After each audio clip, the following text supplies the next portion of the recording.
సుబ్బనాయుడు గారు తను ఒక సిఐ అనేది కూడా పక్కన పెట్టి ఒక టీడీపీ కార్యకర్త మాదిరి ఏ విధంగా కూడా అక్కడ ఒక మహిళనని, ఒక మహిళా మంత్రిగా పనిచేశాను గతంలో అని, ఇక్కడ శాసనసభ్యురాలుగా కూడా పనిచేశాను అనేటువంటి విషయాన్ని పూర్తిగా కూడా పక్కన పెట్టి నన్నే థ్రెటనింగ్ చేస్తూ ఆఖరికి ఏ విధంగా కూడా తను మీరందరూ కూడా చూశారు, ఆ వీడియో అందరూ చూశారు, ఏ విధంగా మీదకి వచ్చి నా కారు దగ్గర నేను ఉంచిన, నా కారు నేను ఎక్కుతుంటే నా సీట్లో ఉంచి తను నన్ను అక్కడి నుంచి అసలు ఏం పదాలు వాడాలో కూడా మనకు అర్థం కావట్లేదు.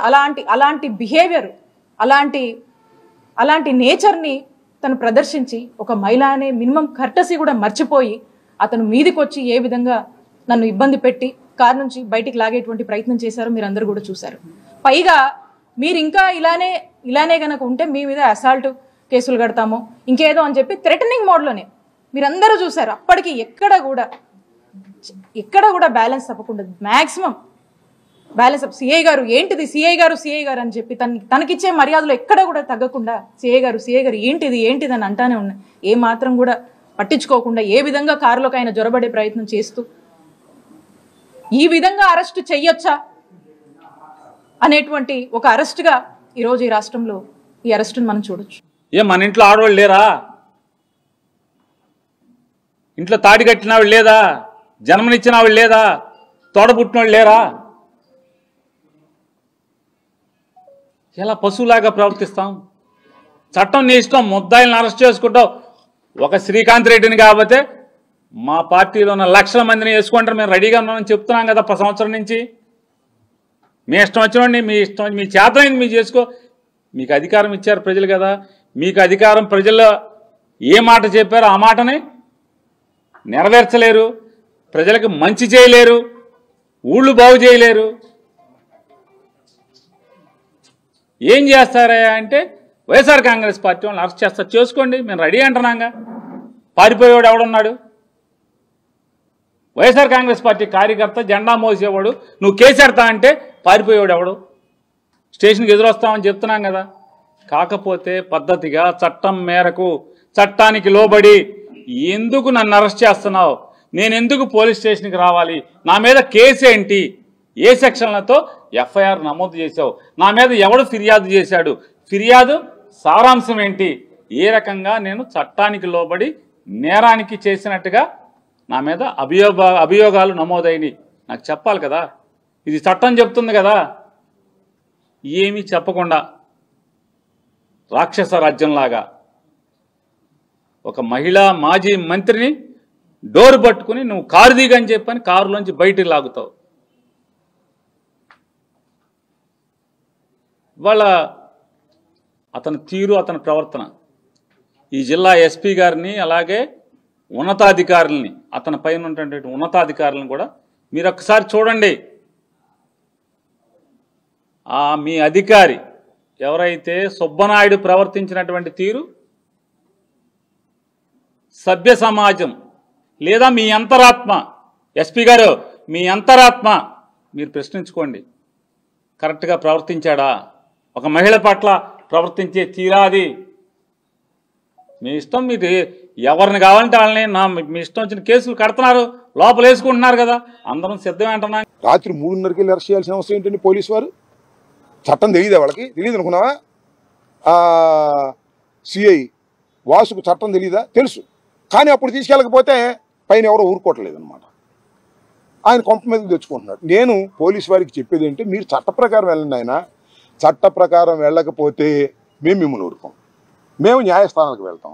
చట్ట ప్రకారం మీరు వెళ్ళారా, వాళ్ళు ఊరుకోరు, మిమ్మల్ని సస్పెండ్ చేస్తారు. ఇంతేగా తేల్చుకోండి.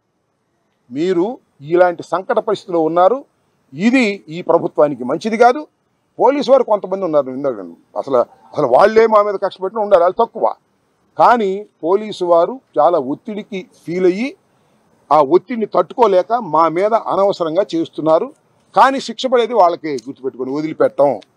చట్టాన్ని వ్యతిరేకించినా, చట్ట పరిధిలో పని చేయకపోయినా వాళ్ళు చెప్పిన వాళ్ళు ఎవరు కనపడరు, వీళ్ళే దొరుకుతారు. ఈ విషయాన్ని గుర్తుపెట్టుకోమని చెప్తున్నారు. 307 కల్పన మీద, మరి కొంతమంది మహిళల మీద 307 పెట్టారు. అటెంప్ట్ టు మర్డర్ కాదు, అసలు మర్డర్ పెడదాం అన్నారు. డెడ్ బాడీ దొరకల వాళ్ళకి, దొరికితే పెట్టేస్తారు. అవతల వాళ్ళకి ఏమైనా గాయాలు ఉన్నాయా? ఒక గాయం కూడా లేదు. అవతల హాస్పిటల్లో ఉన్నారా? హాస్పిటల్లో లేదు. అవతల ఏమైనా డాక్టర్ సర్టిఫికేట్ ఉన్నారా? అది కూడా లేదు. 307 వేసేశారు, కోర్టులో ప్రొడ్యూస్ చేశారు, మ్యాజిస్ట్రేట్ గారు రిమాండ్కి పంపారు. ఇక బెయిల్ కోసం మేము తండాలు పడుతున్నాం. బెయిల్ లేట్ అయింది. ఈ లోపలే వీళ్ళ రాంగ్ కుదిరిదిలే ఆడవాళ్ళని తీసుకెళ్లి లోపలేసేటటువంటి పరిస్థితికి ఈ ప్రభుత్వం, కూటమి ప్రభుత్వం దిగజారిపోయింది. దీనిలో చివరికి శిక్ష పడేది పోలీసు వారికే తప్పు చేస్తే. కానీ పోలీసు వారు చెయ్యని నేరానికంటే ఎవరు ఒత్తిడికో చేసిన నేరానికి మీరు బలవుతున్నారు నాయన పోలీసు వారు గుర్తుపెట్టుకోమని మాత్రం వారికి చెప్పదలుచుకున్నాను సలహా. ఇవాళ మేము ఉంటాం, రేపు ఇవాళ వాళ్ళు ఉంటారు, రేపు మేము వస్తాం. ఏ కేసో చెప్పండి అని అంటూనే ఉన్నారు. అంటూ ఉంటే బలవంతంగా పక్కకు తోసేయడం కానీ, మరి ఇష్టం వచ్చినట్లుగా మాట్లాడటం కానీ, అవన్నీ కూడా చూడడం. ఇంకొకటి మన అందరం గమనించాల్సింది ఏంటంటే, పోలీసులకి ఎప్పుడూ రైట్ ఉంటుంది. ఎవరి మీదైనా ఎవరికి బాధ కలిగినా కేసు పెట్టచ్చు. పోలీసులు దాన్ని విచారించి ముందు రోజు సాయంకాలం ఎఫ్ఐఆర్ వేస్తే నువ్వు విచారించడానికి ఒక్కొక్కసారి 2 రోజులు పడుతుంది. మీకు నచ్చితే వాళ్ళు 3 నెలలైనా సంవత్సరమైనా విచారణ జరగదు.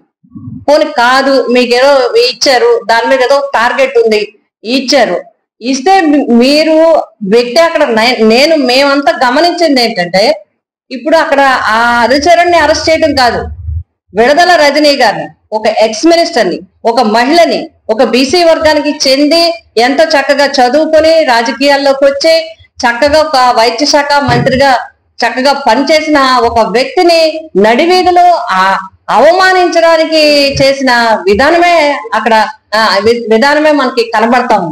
మరి కోర్టుకి సబ్మిట్ చేయకుండా ఎలా కొట్టారో జడ్జి గారి ముందర ఆమె తనకి తగిలిన దెబ్బల్ని చూపించింది, పోలీసులు వాడిన భాషను చెప్పింది, తాను ఎంత అవమానపడింది, ఎలా బాధపడింది, ఎలా దెబ్బలు తినిందో ఏడుస్తూ చెప్పడం కూడా మనం గమనించాం.